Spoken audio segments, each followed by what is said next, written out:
The HMX cheese has proved to me that modding switches, specifically lubing and filming, are a thing of the past. In years past, they were definitely essential as demonstrated by the amount of interest in modding, but with the top tier performance of new switches, such as the cheese, the days where modding is necessary are behind us. So these linear cheese switches are made by HMX, which is a relatively new manufacturer on the scene. But the demand for HMX switches has been so high to the extent where there never seems to be enough supply for them. One reason why that is that HMX switches have 3 vied for characteristics, all of which apply to the cheese: tight tolerances, top-tier factory lubing, and reasonable pricing, all of which make HMX switches easy to recommend. The housings on these switches are incredibly tight, which means there's no need for switch films. The lack of wobble is impressive, and it's clear that HMX has put a lot of effort into ensuring tight tolerances. But where the cheese switches really shine for me is the factory lubing. I've tested countless switches over the years, and I've never encountered factory lube that's as smooth and, just as importantly, consistent. It's just silky smooth perfection right out of the box. In terms of price, these go for $4.29 per 10, exclusively on Milktooth, so you'd be saving 22% on these switches. Plus, you also get free shipping on orders over $49. Link in the description. I find the shallow 3.5mm travel, paired with a 22mm single-stage spring, to offer a bouncy and refreshing typing experience,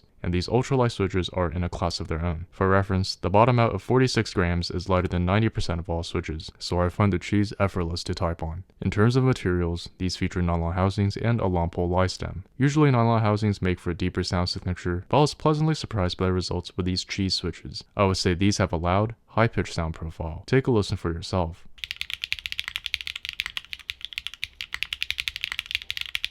Here are some comparisons between the cheese and some other HMX switches. There are more similarities than not, all are silky smooth and come at a good price point. They mostly differ in terms of weight. From lightest to heaviest, it goes Shanghai, Cheese, Lotus, and Hyacinth V2, and these are all on the lighter side of the spectrum. There's not a single one I say is even medium weight, let alone heavy. For reference, the heaviest HMX switch here, the Hyacinth V2, has a 52-gram bottom out, making it lighter than 80% of all switches. The Shanghais have a 3.4mm travel, while the rest have a 3.5mm travel, so all have pretty shallow travels, and they all sound quite bright. Here are back-to-back sound tests for these.